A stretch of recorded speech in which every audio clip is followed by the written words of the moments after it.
Well, why not gather up some friends and family for a unique virtual event raising funds for a great cause? I'm talking about the Nepean Rideau Osgoode Community Resource Center, and I am joined by its executive director to tell us about this fabulous fundraiser and, of course, all the great work that they do. Anita James joining me. Anita, how are you? I'm great. It's nice to be here. Thank you. We'll call it NROC from here on in, so I don't have to repeat that over again because, you know, it's a mouthful. But you guys do so much great work. Maybe people at home don't realize how many programs you have in place for all demographics, by the way. Why don't you tell us a little bit about your programming? Sure. So NROC is a not-for-profit community resource center. And you're right, we have such a wide variety of free programs and services. And we do support children, youth, older adults, individuals, families, immigrants, and newcomers. And our programs and services really do support those who maybe have challenges or barriers to accessing free programs. They may be of lower income. And so it really does support the overall health and well-being of our communities that we serve in the Nepean, Rideau, Osgoode area. Anita, where do you see your funding predominantly come from? So our main source of funding is government funding. So the City of Ottawa is,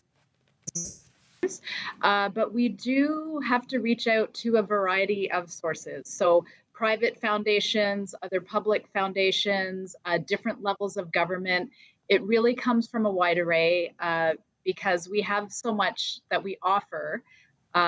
It's always a big part of our job is reaching out. Sponsorships and donations are also a piece of it, and that's why our fundraiser is so important. Yeah, let's talk about this fundraiser. It's called Shine a Light, a great name because that's exactly what you're doing for the people that you serve in those various communities that you just described. You've set this up virtually, so what can people expect? So that's right. So typically it is an in-person gala. Last year it switched to virtual, but this year we are really stepping it up. As you said, we have this virtual event, October 23rd from 7 to 8:30 p.m. It's going to be a lot of fun. We've put a lot of planning into it. So you can go to our website, purchase tickets, and a ticket will give you a household Zoom link. So okay. You can gather your family and relatives and be a part of the event.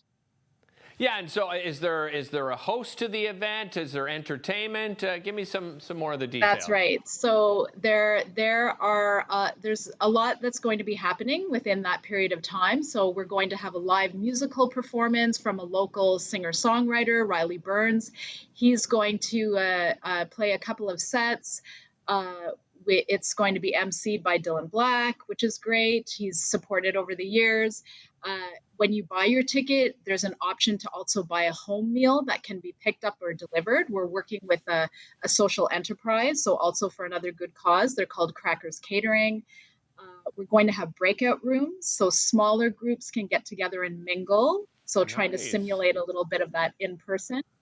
And our programs and services, client testimonials. It is really a celebration of the work that we do in the communities that we support.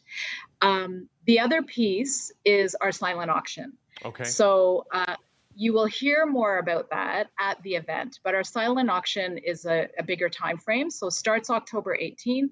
It closes November 1st. It's another fun way of getting involved and bidding on items. We have over 85 items now and some really exciting ones like round trip flights to various destinations, spa packages, art and household items. You can imagine with 85 items, there's quite a bit there, something for everyone. There must have been a huge impact, due to the pandemic on the center itself and, of course, on the people that you serve. Have you seen a rise in the need in those communities? Yes, absolutely. So like many have seen, especially in the communities that we serve, we have seen an increase in income and food insecurity, issues around mental health and addictions.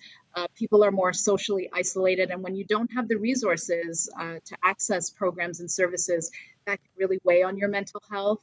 And of course, we've just needed more supplies and equipment to run our programs and services. So there's been an increased demand, increased need. So, you're seeing some photos here. We have after-school programs and camps for children and youth, social and recreational programs for older adults, counseling, mental health, prenatal support, programming for young children and babies. So you name it, we've seen an increase in what the needs are and our demands. Yeah, it's incredible the amount of services and programs that you're able to offer, and it's because of the generosity of the community. Anita, thanks so much for joining me. Really appreciate it. For 23rd.